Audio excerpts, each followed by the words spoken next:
নজর রাখবো মুর্শিদাবাদের বেলডাঙ্গায় হাড়হিম হত্যাকাণ্ড। করাত দিয়ে স্ত্রী ও 7 বছরের শিশুপুত্রকে গলা কেটে খুন, পরে আত্মঘাতী স্বামী।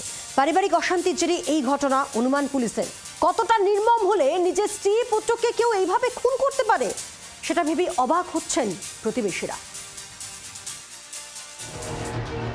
এই বাড়িতে স্ত্রী মৌসুমী এবং 7 বছরের ছেলে রায়ান কিনি থাকতেন বছর 40-এর সঞ্জিত হালদার। বুধবার সকালে বাড়ির পাশ দিয়ে যাওয়ার সময় জানলায় চোখ আটকে যায় সঞ্জিতের মায়ের। চিৎকার করে ওঠেন তিনি।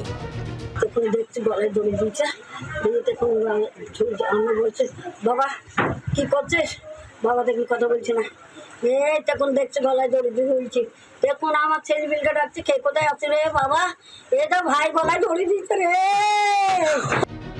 প্রতিবেশীরা এসে দরজা খুলে দেখেন মেঝেতে পড়ে আছে সঞ্জিতের স্ত্রী ও ছেলের গলা কাটা নিথর দেহ। ধারালো অস্ত্র দিয়ে স্ত্রী ছেলেকে খুন করে সঞ্জিত আত্মঘাতী হন বলে পুলিশের প্রাথমিক অনুমান। এমন হাড়হিম হত্যাকাণ্ড ঘটে গেলেও প্রতিবেশীরা কেউ টের পাননি, কেউ বুঝতে পারেনি। ভোরকার ঘটনা, ধরুন ঠান্ডা আবহাওয়া পেয়েছে, ধরুন তাই ধরুন সবাই ঘুমিয়ে গিয়েছে। আর আপনার মেন কথা হচ্ছে ফ্যানটা হচ্ছে ওদের খারাপ, ফ্যানটা খাড় করে আওয়াজ হয়, কে কাউকে চাচালি শুনতে পাবে না। কি করে বুঝবে? ওদের হয়তো ফ্যানটাও ঘুরছে, করক করক করে আওয়াজ হয়, সেই আওয়াজে তারা হয়তো কেউ বুঝতে পারেনি। আর ভোরবেলায় তো অনেকেই ধরুন সারা রাত্রে ক্লান্তির ভাবনাটা আপনার ভোরবেলাতেই ঘুমের একটা ঘোর থাকে, সেই ঘোরের মধ্যে কেউ তো বুঝতে পারবে না। কখনো রাজমিস্ত্রি, কখনো প্যান্ডেল বাঁধার কাজ করে সংসার চালাতেন বেলডাঙ্গার বাসিন্দা সঞ্জিত। প্রতিবেশীদের দাবি, স্বামী স্ত্রীর মধ্যে প্রতিদিন ঝগড়া লেগে থাকত, তবে সেটা কি কারণে তা তারা জানেন না। সঞ্জিতের মা অবশ্য ঘটনার জন্য বৌমাকেই দায়ী করছেন।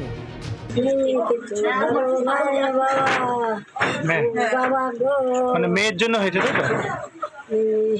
মেয়ে ভালো নয় বাবা, মেয়ে একবার চলে গেল, তাকে আবার নিয়ে আসবে, নিয়ে এসে আবার একলা মেয়ে একলা এসে তোকে এই ঘটনা বাবা। পারিবারিক অশান্তি এমন কি হতে পারে যার জন্য করাত দিয়ে 7 বছরের ছেলের গলা কাটতে পারে বাবা? এটা ভেবেই অবাক পাড়া প্রতিবেশীরা। মানুষ কি একটুতেই অসহিষ্ণু হয়ে পড়ছেন? এই প্রশ্ন মাথাচাড়া দিচ্ছে। মুর্শিদাবাদ থেকে সোমা মাইতির রিপোর্ট, জি 24 ঘন্টা। বাংলার আওয়াজ, বাঙালির আবেগ, জি 24 ঘন্টা।